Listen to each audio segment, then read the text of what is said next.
Hello everyone, good morning सभी को। और जैसा कि आपका आज यहाँ पर थर्ड डे होने वाला है सिलेक्शन पोस्ट एग्ज़ाम का। ऑलरेडी आपका 2 दिन एग्ज़ाम हो चुका है और 2 दिन आपका एग्ज़ाम अभी बाकी, यानी कि आपका जो है 24 और 25 को एग्ज़ाम अभी होना है। और आज आपका 24 का जो है फर्स्ट शिफ्ट का एग्ज़ाम हो चुका है। तो जो भी क्वेश्चंस मिल पाए, जैसा कि हम फर्स्ट शिफ्ट के आपको क्वेश्चन करवा देते हैं, जो भी मिल पाते हैं, बाकी सारे क्वेश्चंस की जो PDF है वो मैं Telegram channel and WhatsApp group पर डलवा देता हूँ, जिनके लिंक डिस्क्रिप्शन में दिए गए हैं। तो वहाँ से जाकर के आप सभी को जुड़ जाना है। पहला क्वेश्चन पूछा गया था यहाँ पर कि जब हुमायूं भाग गया था तो उसको शरण किसने दी हुई थी। तो आपको पता होगा कि जो हुमायूं था, पहली चीज़ तो ये याद रखना है कि 1526 में जो होता है मुगल साम्राज्य का उदय हुआ था। एंड इसके बाद में 1530 में जब बाबर की मृत्यु होती है तो उसका जो बड़ा बेटा था हुमायूं, ये कब बैठा, तो ये 1530 के आसपास ये बैठ गया था यहाँ पर गद्दी में। इसके बाद ये बैठा हुआ था। देन आफ्टर इसने 2 युद्ध लड़े, 1539 में चौसा का युद्ध एंड 1540 में कन्नौज यानी कि बिलग्राम का युद्ध। ये जो युद्ध हुए थे, ये हुए थे जाकर के हुमायूं एंड शेरशाह सूरी के बीच में। और शेरशाह सूरी से जब भाग कर गया हुआ था तो उस समय जो शाह तहमा आपका यहाँ पर शाह राजा था, यानी जो फारसी राजा था, शाह तहमासप जो था, इसने इसको क्या दिया था, हुमायूं को काबुल और कंधार पर विजय प्राप्त करने के लिए मदद यहाँ पर करी हुई थी। तो यहाँ पर आपको अगर आपका तहमासप जो है यहाँ पर दिया होगा तो आपका राइट आंसर हो जाएगा। देखिए क्वेश्चन ये एग्जैक्ट अगर आपका पूछा गया तो मैंने काफ़ी ईयर्स की PYQ देखे हुए हैं, उनमें से ये क्वेश्चन आपका नहीं आया हुआ है, जो कि हो सकता है कि अभी न्यू हो, आपका आगे पूछा जाए ये क्वेश्चन कि किस राजा ने शरण दी हुई थी। तो ये आपको याद रखना है। बाकी 1556 में फिर से आकर आक्रमण करता है। उसने क्या किया हुआ था कि अपना जो अपना साम्राज्य था उसको वापस ले लिया हुआ था। नेक्स्ट क्वेश्चन है कि जनसंख्या में प्रति 1000 पुरुषों में, यानी कि 1000 आपके जब मेल होते हैं और उनमें जो फीमेल की संख्या होती है, यानी कि महिलाओं की संख्या होती है, वो आपका क्या कहलाता है, तो ये आपका लिंगानुपात कहलाता है। ये भी आपको याद रख लेना है कि लिंगानुपात जो होता है वो प्रति 1000 पुरुषों में जो महिलाओं की संख्या होती है वो हमारा लिंगानुपात कहलाता है। ये चीज़ आपको ध्यान रखना है। और अगर बात करें करंट में कि हमारा लिंगानुपात कितना है, तो 943 यानी कि 943 जो है, यानी कि 1000 पुरुषों में महिलाओं की जो संख्या है वो 943 है। ये लिंगानुपात यहाँ पर है। बाकी और चीज़ यहाँ पर याद रखना है कि अगर बात करें कि सबसे कम लिंगानुपात किस राज्य का है, तो सबसे कम जो है वो हरियाणा का है। एंड सबसे ज़्यादा लिंगानुपात जब पूछा जाएगा तो फिर केरल का हो जाएगा सबसे अधिक जो है। ये चीज़ भी यहाँ पर याद रखना है। एंड बाल लिंगानुपात के मामले में आपका अरुणाचल प्रदेश आ जाता है। और उसके साथ क्या याद रखना है आपका, हाँ, जो साक्षरता दर की मैं बात करूँ, सबसे साक्षर राज्य तो केरल है, लेकिन साक्षरता जो आपकी 7 वर्ष से जो अधिक उम्र के बच्चे होते हैं उन पर काउंट करी जाती है। तो ये भी पॉइंट आपसे पूछ लेते हैं। नेक्स्ट क्वेश्चन है यहाँ पर, एडमिरल दिनेश कुमार त्रिपाठी भारतीय नौसेना के नए प्रमुख से पहले कौन थे। यानी कि अभी करंट में दिनेश कुमार त्रिपाठी जो है वो एडमिरल यानी कि नौसेना के हेड बन गए हैं यहाँ पर, लेकिन इससे पहले जो व्यक्ति थे वो थे R हरि कुमार। तो करंट में देखिए पीछे का भी पूछ लिया है। तो एडमिरल जो R हरि कुमार थे, इनको क्या हुआ, रिटायर होने के बाद जो है 30 अप्रैल 2024 को क्या है, दिनेश कुमार त्रिपाठी जो भारतीय नौसेना के प्रमुख बन गए, यानी कि एडमिरल जो है यहाँ पर नए आपसे करंट में पूछे जा सकते हैं। दिनेश कुमार त्रिपाठी जो है ये आपके इंडियन नेवी के हेड बन गए हैं एडमिरल यहाँ पर। इससे पहले R हरि कुमार थे तो उनको भी ठीक ठाक पूछा जा रहा था। एक क्वेश्चन आपका ये पूछा गया था कि 17वीं जो लोकसभा में है उड़ीसा से कितने सांसद है। देखिए 17वीं जो लोकसभा थी हमारी, अभी जो करंट में हमारा यहाँ पर इलेक्शन हुआ है 2024 वाला, ये 18वें नंबर की लोकसभा है। इससे पहले जो लोकसभा थी वो 17वें नंबर की चल रही थी।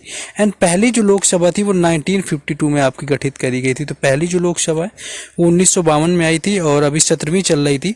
इसमें से यहाँ पर उड़ीसा से सांसद पूछे थे तो लोकसभा के जो सदस्य थे वो 21 थे एंड राज्यसभा के जो थे वो 10 सदस्य थे। ये आप देख सकते हैं यहाँ पर कि दोनों ही आपके जो सदनों के आपके जो है होते हैं आपके सदस्य, वो क्या होते हैं, आपके MP यानी कि सांसद होते हैं। और हमारे जो राज्य की विधानमंडल होता है उसके जो सदस्य होते हैं उनको आपका विधायक कहा जाता है। ये याद रखना है। बाकी राज्यसभा और जो लोकसभा है ये आपके सांसद होते हैं। नेक्स्ट क्वेश्चन आपका ये है कि बॉडी मास जो इंडेक्स होता है इसको पता करने का सूत्र क्या होता है। देखिए BMI क्या होता है, हमारी जो हाइट होती है उसके अकॉर्डिंग जो हमारा वेट होता है उसको बताता है। तो BMI के लिए पहली चीज़ तो आपका जो वेट होता है, यानी कि जो आपका वेट होगा, वजन होगा, वो लिख करके आपकी जो हाइट है उसको मीटर में काउंट करना है और उसका स्क्वायर कर देना है। यानी हाइट को मीटर में लेकर के उसका स्क्वायर कर देना है और अपने वेट से उसको डिवाइड कर देना है। तो आपका क्या है कि यहाँ से BMI निकल आएगा, जो कि यहाँ पर आपसे पूछा गया है। नेक्स्ट आगे क्वेश्चन है, नेक्स्ट क्वेश्चन ये है कि IUPAC नामकरण के आवर्त के अनुसार आवर्त सारणी के में किस तत्व के परमाणु क्रमांक को सेबोर्गियम नामक शब्द दिया गया? तो 106 है आपका सेबोर्गियम। यह कृत्रिम रासायनिक तत्व है जिसका प्रतीक जो है Sg, परमाणु जो संख्या है वो 106 यहाँ पर है। तो ये आपका क्वेश्चन थोड़ा ठीक ठाक नया पूछा गया जो मुझे लगा। हाँ, ये क्वेश्चन करंट में बनने का रीजन ये है कि आरआरबी के जो हेड पूछ लेते हैं, यानी कि रेलवे के वर्तमान सीईओ पूछने का रीजन ये है कि ये पहली महिला बनी, और एक नहीं, अभी जो भी एसएससी के एग्जाम हुए उसमें ऑलमोस्ट ये क्वेश्चन पूछा गया, एंड अदर एग्जाम में भी पूछा गया। पॉपुलर हो रहा है क्वेश्चन क्योंकि ये पहली महिला हेड बनी हुई है, पहली फीमेल हेड। श्री जया वर्मा सिन्हा इसका राइट आंसर हो जाएगा, जो कि आरआरबी की करंट में हेड बनी गई, यानी कि रेलवे बोर्ड के अध्यक्ष और सीईओ के रूप में जया वर्मा सिन्हा को नियुक्त किया गया। इसीलिए क्या है कि यहाँ पर ये क्वेश्चन आपका करंट में काफी आ रहा है।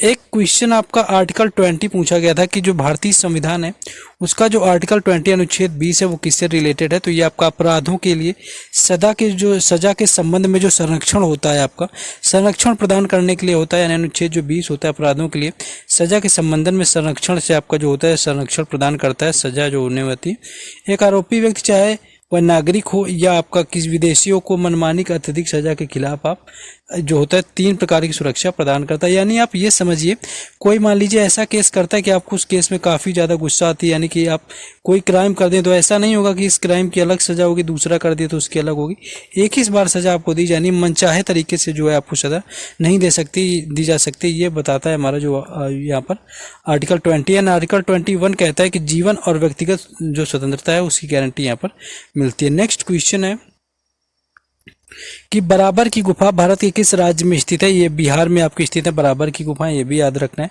बाकी भीमबेटका की गुफाएं आपसे पूछे तो मध्य प्रदेश में हो जाएंगे। अजंता एलोरा की आपको पता ही है कि अजंता एलोरा कहाँ पर है, तो वो महाराष्ट्र में है। नेक्स्ट आगे है, भारतीय संस्कृति मंत्रालय के अनुसार 2023 तक भारत में कितने शास्त्रीय नृत्य हैं? देखिए, अगर आपसे संस्कृति मंत्रालय के अनुसार पूछा है तो आपके 9 हो जाएंगे, 9 आंसर होगा, क्योंकि छऊ को भी क्या है आपका जो संस्कृति मंत्रालय यानी कि जो हमारा कल्चरल यहाँ पर मिनिस्ट्रियल है वो क्या करता है, छऊ को भी क्लासिकल डांस मानता है। बाकी अगर आपको संगीत नाटक अकादमी के आप इस तरह से जाएंगे तो संगीत नाटक अकादमी के अनुसार क्या होता है, 8 ही आपके शास्त्रीय नृत्य होते हैं, इसमें छऊ को नहीं लिया जाता है, उसको अर्थशास्त्र यानी कि सेमी क्लासिकल मानते हैं। और संगीत नाटक जो अकादमी है इसकी स्थापना जो हुई थी वो 1953 में हुई थी, ये भी याद रखना है, 1953 में हुई, एंड इसका हेडक्वार्टर जो है वो नई दिल्ली में। ये चीज़ यहाँ पर आपको ध्यान रखनी है। नेक्स्ट है, नेक्स्ट 2 से 3 क्वेश्चन यहाँ पर कुछ और मिले हुए थे। एक आर्टिकल यही आपका कुछ केस करने से रिलेटेड था कि कौन सा आर्टिकल है जो आपका खुद पर केस नहीं करने देता। And Amravati stupa located in which state, ये आपसे पूछा गया। देखिए, अमरावती अगर आपको नाम ही दे दिया तो आपके लिए काफ़ी हो जाना चाहिए समझने के लिए कि अमरावती है, मतलब कि ये आंध्र प्रदेश का ही होगा, यही काफ़ी है। बाकी आपका जैसे स्तूप दिया हुआ है, केसरिया स्तूप की मैं बात करूं तो आपका कहाँ पर आता है जाकर के, केसरिया स्तूप जो कि सबसे बड़ा स्तूप है वो बिहार में है। तो अमरावती पूछा है तो अमरावती जो है वो किस स्टेट में है, तो अमरावती आपको पता होगा कि आंध्र प्रदेश में ही अमरावती है। एंड आरआरबी का हेड पूछा गया, यानी कि जया जो वर्मा सिन्हा थी आपकी, जो मैंने ऊपर आपको ऑलरेडी कराया हुआ है, तो वो क्या है कि आपका आरआरबी के हेड से रिलेटेड पूछा गया है। नेक्स्ट क्वेश्चन कांग्रेस के आपके सेशन से पूछा गया था कि जो तीसरा सम्मेलन हुआ था, यानी कि तीसरा अधिवेशन हुआ था जो कि कांग्रेस का, उसमें जो हेड आपका कौन रहा हुआ था? तो इसलिए तीसरा पूछा जाता है क्योंकि पहले मुस्लिम हेड यहाँ पर बने हुए थे, जो तीसरे वाले जो सेशन हुआ था इसमें पहले मुस्लिम बने हुए, जिसको बोलते हैं बदरुद्दीन तैयब जी, यानी कि बदरुद्दीन जो तैयब जी हैं ये बने हुए थे जाकर के, बदरुद्दीन तैयब जी ये तीसरे नंबर के जो हैं बने हुए थे आपके जो तीसरा अधिवेशन होता है। एंड फर्स्ट क्या था आपका, व्योमेश चंद्र बैनर्जी थे, याद रखना। फर्स्ट जो था व्योमेश चंद्र बैनर्जी बने थे फर्स्ट के लिए, और ये आपको याद रखना। और पहली महिला अगर आपसे पूछे कि कौन बनी हुई थी तो पहली महिला एनी बेसेंट बनी हुई थी, और पहली भारतीय महिला की बात करी जाएगी तो सरोजनी नायडू बनी हुई थी। तो ये याद रखना है क्योंकि इनसे सेशन से क्वेश्चन जब पूछा जाता है इसी तरह के स्टैटिक टाइप के क्वेश्चन पूछ लेते हैं। बाकी जैसे महात्मा गांधी 1924 में बनी हुई थी ये पूछ लेते हैं, सरोजनी नायडू 1925 में बनी हुई थी ये पूछ लेते हैं। सरोजनी नायडू कानपुर अधिवेशन में बनी हुई थी और महात्मा गांधी बेलगाम अधिवेशन में बने हुए थे। 1939 एंड 1940 का पूछ लेते हैं, यानी कि हरिपुरा हो गया और त्रिपुरी, ये जो अधिवेशन है ये इसकी अध्यक्षता करी हुई थी सुभाष चंद्र बोस ने, तो इनके बारे में भी पूछा जा सकता है। ये कुछ क्वेश्चन थे जो आज फर्स्ट शिफ्ट में मिले थे। बाकी शिफ्टों के जब मिल जाते हैं तो आपको PDF हम प्रोवाइड करा देंगे टेलीग्राम चैनल और व्हाट्सएप ग्रुप पर, उनके लिंक डिस्क्रिप्शन में है। तो बाकी आपको लाइक शेयर एंड सब्सक्राइब जो भी करना आप लोग कर सकते हैं। बाकी आपसे मिलते हैं नेक्स्ट वीडियो में। जय हिंद।